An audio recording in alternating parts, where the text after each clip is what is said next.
The global trade ledger is currently in a state of suspended animation. Today, the sixth round of U.S. China trade talks concluded in Paris with an ominous warning. Doubts are growing over the upcoming Trump-Xi summit. While Treasury Secretary Scott Bessent insists that any delay is purely logistical, President Trump has already set a new price for admission. He demands that China and other NATO allies join a naval coalition to reopen the Strait of Hormuz. We are auditing a classic strategic tie-in where trade deals are being leveraged to force a military partnership in the world's most volatile energy choke point. As a CPA, I track operational dependencies. China is the primary beneficiary of Gulf crude, yet they have resisted joining Trump's multinational naval coalition. Trump's logic is a user fee model. If you benefit from the security of the strait, you must pay the service fee in warships and risk. Beijing, however, sees this as a structured transfer of risk. State media has already rejected the plan, calling it a war Washington started and can't finish. For Beijing, joining the coalition isn't a logistical issue. It's an unfunded liability they are not willing to put on their books. I'm Camilo Motato, reporting for Thu News. As a certified public accountant, I look at material contingencies.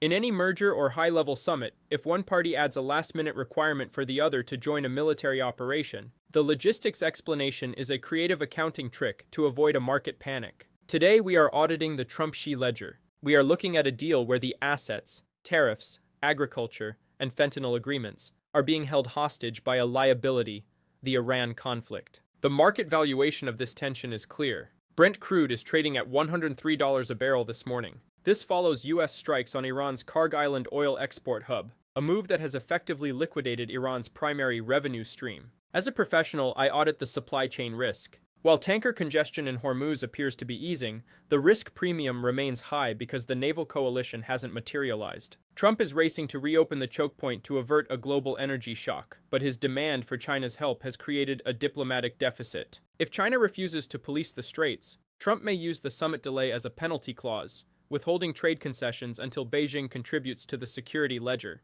While the White House uses the term logistics, a deeper audit reveals that a delay to the summit may actually suit Beijing's diplomatic calendar. Bloomberg notes that China had already proposed moving the meeting to the end of April. As a CPA, I view this as a reporting extension. In any high-stakes merger, if the due diligence on sensitive assets like Taiwan isn't complete, you push the closing date. By delaying, President Xi gains more time to discuss security and diplomatic issues that have been sidelined by the trade talks. For Beijing, the Iran-US conflict is a contingent liability they want to keep off their books until they can guarantee that joining a naval coalition won't lead to a flashpoint beyond their control. President Trump's rhetoric in his Financial Times interview has created a systemic risk warning for the Atlantic Alliance. He warned that a lack of response to the Hormuz coalition would be very bad for the future of NATO. From an auditing perspective, this is a revaluation of the alliance. Trump is applying a beneficiary model to national security. If European and Asian nations are the primary beneficiaries of Gulf oil,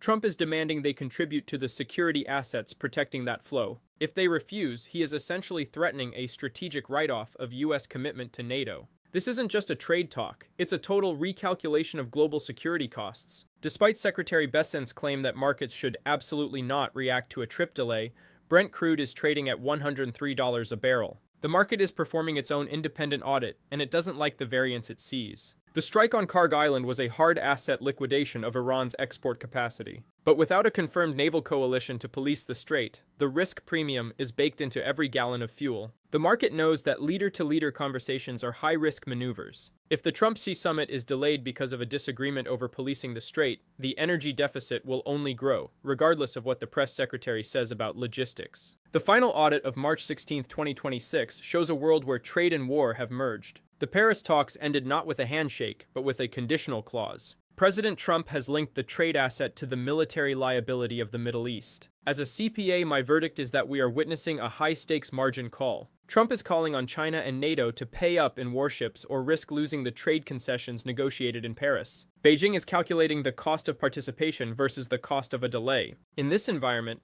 logistics is just a euphemism for a global standoff. But I want to hear from you. Is Trump right to demand that China and NATO police the straits they use? Or is he creating a flashpoint that could trigger a global war? Does a delay in the Xi summit mean the trade deal is dead, or is it just a logistical adjustment? Let me know in the comments. Your perspective is the only audit that matters when the price of oil is written in the smoke of the Gulf. I'm Camilo Motato, certified public accountant for Thu News. Subscribe to stay ahead of the numbers and stay safe.